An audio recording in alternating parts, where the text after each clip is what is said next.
Welcome to the NMAA selection show for the Fuddruckers State Soccer Championships. We will be announcing the brackets for the soccer postseason. Who's in, who's out, who's number one, who gets a bye. That's what you want to know, right? Well, I'm holding the answers right here in my hand. All classes, boys and girls, I will share them with you over the next couple minutes.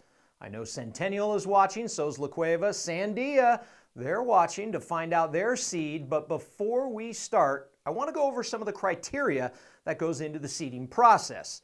Take a look at this. Where a team finished in the regular season, that's considered. A district champ must have a better seed than the teams below them in their district. That's the way it goes. That's the way it's written up. Head-to-head is also looked at. Wins against district champs, regardless of class. Your overall record, max preps rankings, as well as input from coaches. Now, after all these criteria points are considered, if there's a tie, head-to-head will be used. If there's no head-to-head competition or the head-to-head competition is a tie, then max preps rankings will be used to break any tie. All of this criteria was voted on by the member schools. It's data-driven, no opinionated input from the NMAA staff. Does all that make sense? I hope so. Ladies first. Let's start with the girls bracket, Class 5A. There were a number of teams that could pull down the number one seed. Remember, the top four get a first-round bye. And who gets an opening week pass? These schools. Here are your top four seeds. Unbeaten Centennial earned a top spot, a number one seed. The Hawks are having their best season ever. 19-0. That's their record. Sandia is the 2. They're a district champ. They have more criteria points than anyone else left on the board at that point. Cleveland is the 3, also a district champ. And Cibola is 4 because they finished second in that same district as Cleveland. Now, let's take a look at the rest of the bracket. Here we go. Defending state champ La Cueva is an 8 seed. Probably looks a little out of place, but based on the criteria that I explained earlier, they could not be seated above El Dorado, who won their district. El Dorado is the 7. They'll face Clovis. So La Cueva gets Hobbs. Volcano Vista enters the postseason as a 5 seed. They match up with Carlsbad. Albuquerque I is a 6. Farmington is an 11. The winner moves on to face Cleveland. The top half of that bracket is heavy with Centennial, La Cueva, Cibola, and Volcano Vista. But that's the way it shakes up based on the criteria points. It's all data-driven. Now to Class 4A. And for the last 2 decades, the Academy girls have become a mainstay in the postseason. Their senior, Eliza Mariner, set the state record for most goals in a career in New Mexico's second largest classification. She committed to play for Cornell. The team is loaded for another run at the Blue Trophy. It'd be great to three-peat. I mean, that's just a special thing, and it just sounds good to say it. That's what the Academy girls soccer team is after, a 3rd straight state title. The Chargers have put together an even better season than the previous 2. Actually, this is our most successful year so far. I think that tells a lot. It's a great feeling, like continuing this, I don't know, legacy from the past 2 years. Like, just knowing that like we're still like a really strong and successful program. It's just a confidence booster for sure. Offensively, they've outscored their competition by more than 100 goals. Defensively, they have more shutouts than any other team in the state. If they don't score, we can't win. All right, here we go. Defensively, we're very solid. We've been playing the same formation, so that is working really well for us. And offensively, I think we've been doing a lot of offensive practice or like offensive drills at practice, and so that's really helped us, I think. How's this for consistent? The Chargers have played in the title game 16 of the last 19 years.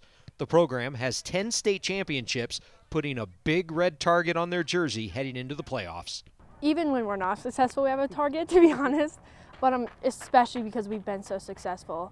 We're definitely the team to beat in our division. We're definitely expected to win. It's just, I mean, a lot of pressure. What time is it? Give them up!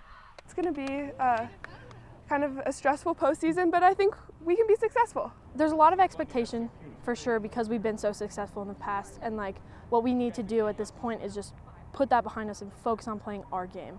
Like, we can't let outside things affect us. We just have to control what we can control and just do the best we can. Their best has been pretty good lately. No surprise, Academy is the number 1 seed. Here are the top 4 seeds in that bracket. Hope Christian will be on the other side of the bracket as the 2 seed. Their only losses, 2 of them, were to Academy. St. Pius is the 3 seed, and they started this year with a brutal schedule. They only won 1 of their first 8 matches, but they've since reeled off 11 straight wins. Los Alamos also gets first round bye after earning the 4 seed. Now let's look at the other teams in the 4A field. Del Norte and Moriarty are in as the 8-9 seeds. Ashley Strader leads the Pintos with 27 goals this year. Aztec earned a 5 seed. They'll face Santa Teresa this weekend. The 6 seed is Goddard. Their goalie, Emily Matheson, racked up over 200 saves this season. They get Grants in round 1. Artesia is the 7. Los Lunas is the 10. Hope awaits the winner. Class A through 3A. Where to begin? How about at the top, as in the top 4 seeds? And here they are. Sandia Prep, you are in the top honor. The Sun Devils are also going for a three-peat. They have not lost a match since mid-September.